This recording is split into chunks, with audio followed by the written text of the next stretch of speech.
Bonjour. Et oui, j'adore les gâteaux et encore plus le plaisir de les partager. Ce qui me remémore cette citation de Craig Claiborne, critique gastronomique au New York Times. Faire un gâteau, c'est un jeu d'enfant et un plaisir d'adulte. Voici donc mon dessert du jour, peu coûteux, très facile à réaliser et qui ravit toujours les papilles de mes convives. Pour la réalisation de mon gâteau festif, j'ai commencé par mélanger dans un grand bol 150 g de sucre de canne en poudre avec 125 g d'amandes moulues au dernier moment, auquel j'ai ensuite incorporé 125 g de beurre demi-sel, préalablement très ramolli, voire presque fondu.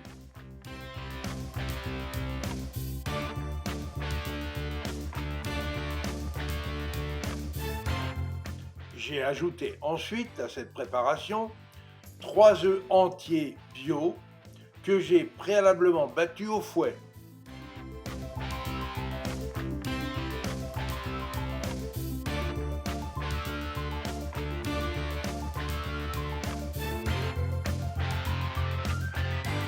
Auquel j'ai incorporé 50 g de farine de blé type 65 bio et enfin un ramequin de raisin de Corinthe que j'avais mis à mariner au rhum arrangé maison depuis 24 heures.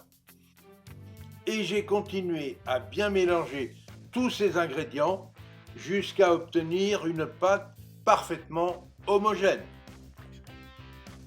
J'ai alors versé cette préparation dans un moule à gâteau préalablement chemisé de papier sulfurisé pour en faciliter le démoulage après cuisson.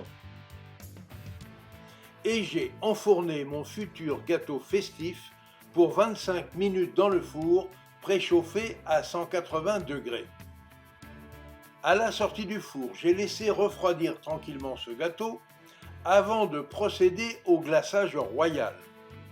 Composé de 70 g de sucre glace, mélangé à 1 cuillère à soupe de rhum arrangé maison, et j'ai badigeonné le dessus de mon gâteau avec cet épais mélange.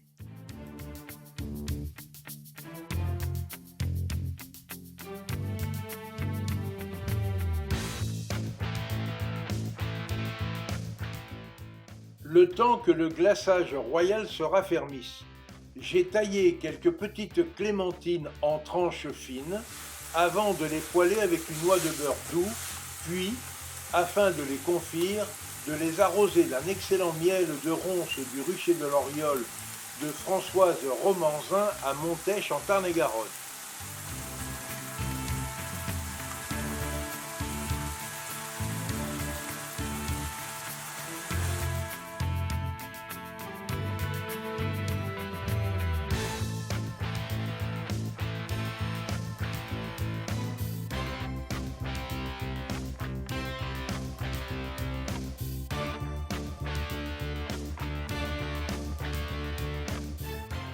Puis, dès qu'elles ont été refroidies, j'ai disposé les tranches de clémentine confites au miel sur le glaçage royal et j'ai conservé mon dessert au frais pour le repas du lendemain.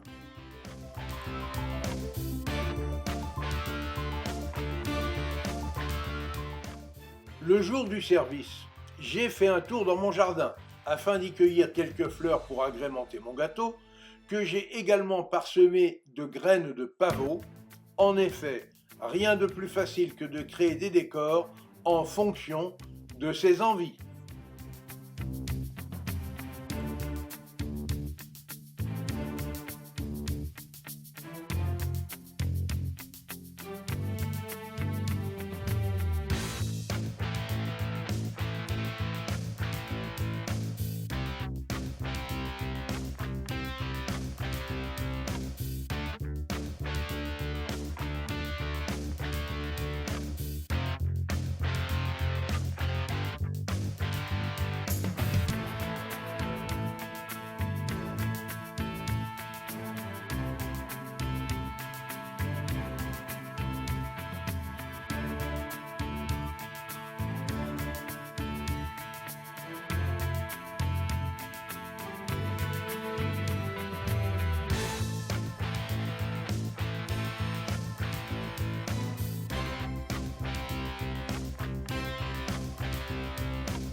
Pour accompagner ce très savoureux dessert, j'ai servi sans hésiter un verre de l'excellent Rasto Ambré du domaine Martin.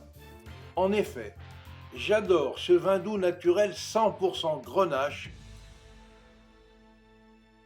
dont la production est limitée à 3000 bouteilles, issues d'un patient élevage durant 48 mois en vieux foudre de chêne. Voilà, maintenant vous savez tout. Alors en cuisine et bon appétit! Et toujours à propos de mes recettes, retrouvez les commentaires avisés et subtils de l'éloquent jongleur des mots Hippolyte sur ma page Facebook Philippe Ploquin. Et surtout, obligez-vous à faire travailler les producteurs locaux de vos régions. Vous participerez ainsi à la sauvegarde des artisans du goût français. Pour suivre facilement mes recettes et nos reportages, abonnez-vous à notre chaîne Escapades et Découvertes TV. Vous y découvrirez aussi nos accords mets et vins. Et notez bien que l'abonnement est gratuit.